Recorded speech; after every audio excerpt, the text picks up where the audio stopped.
السلام عليكم ورحمة الله وبركاته.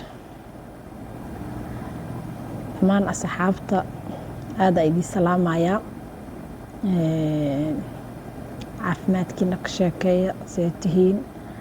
alxamdulilah anagu waa fiicannahay, adinkana intoo kale idin rajaynayaa. barnaamij yaraan rabaa inaan ka hadlo oo ku saabsan gabdhaha.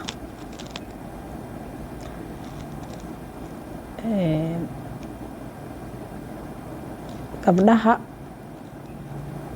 maadaama anigu hooya ahay, hadda tiimkii gabdhaha waa ka soo baxay, laakiin ciladaanaan rabaa gabdhaha qaba dhammaan.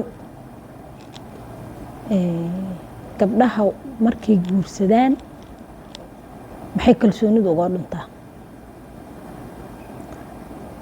gabadha siday iskugu kalsoon tahay, ay habi u tahay, ayna dhib u qabin, maasha allah u tahay, markay guursato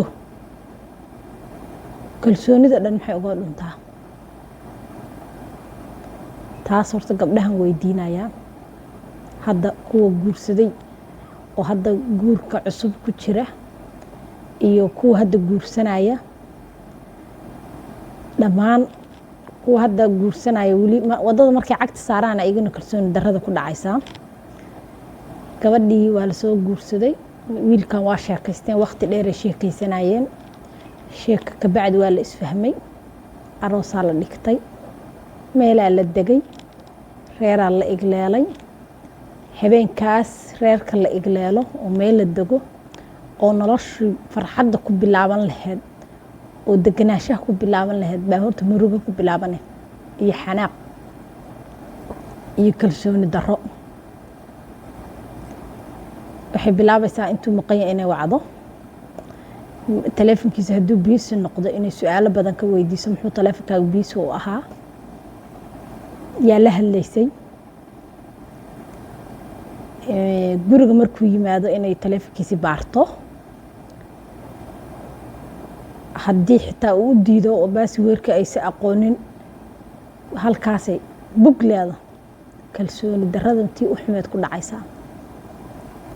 waxay bilaabaysaa walwal iyo inay taleefonkaas ogaato intuu maanta la hadlay, intuu maaseyd u qoray, inay ogaato bay rabtaa. marka waxaan la yaabaa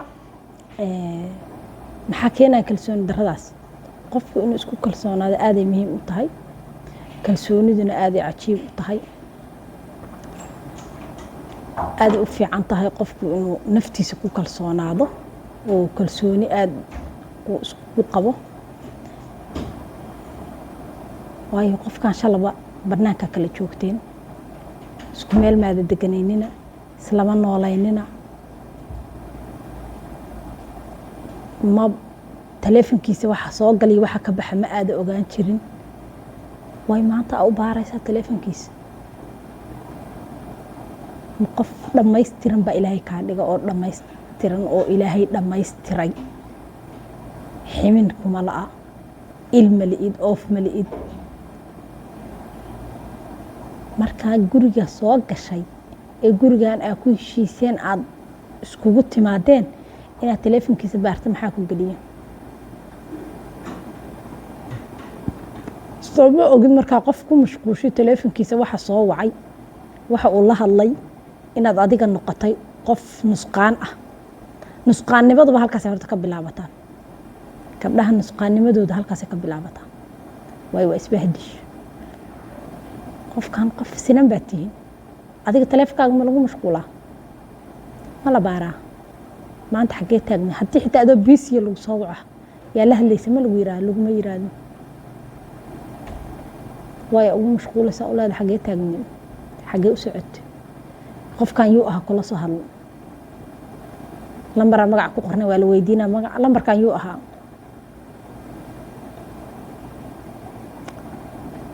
gabdhaha marka kalsooni darrada markay guurka ay guri galaan oo aqal galaan oo meel degaan, kalsooni darradu ku bilaabato oo kalsooni la-aantu ku dhacdo taladii aan siin lahaa waa ii dambaysaa gabdhaha taladaan siin lahaa way ii dambaysaa hadday hal gabare hadday qaadato waa guul laakiin gabdhaha waay ay kalsooni darrada ugu dhacdaa markii la aroosoy meel degaan taa la ii soo sheego oo baaritaan iyo xaggee maraysa iyo shaatiga saan guluuskuguma xirnayn iyo saaka markaa tegaysa saan maada ahayn maxaa kaa bedelay ya bal arrintaas ii soo sheega anigu intii aan ka aqaana waa soo sheegayaa intii iiga aqoon badanna bal ha ii soo sheegeen intii codkaygu gaaro ii soo sheega bal kalsooni darrada gabdhaha waxyaalaha sababa oo keena anna insha allah videogan video ka dambaysa ayaan kusoo sheegi doonaa daawada xalka meesha ugu jiro dhammaantiina waa idin salaamayaa assalaamu calaykum waraxmatullaahi wabarakaatu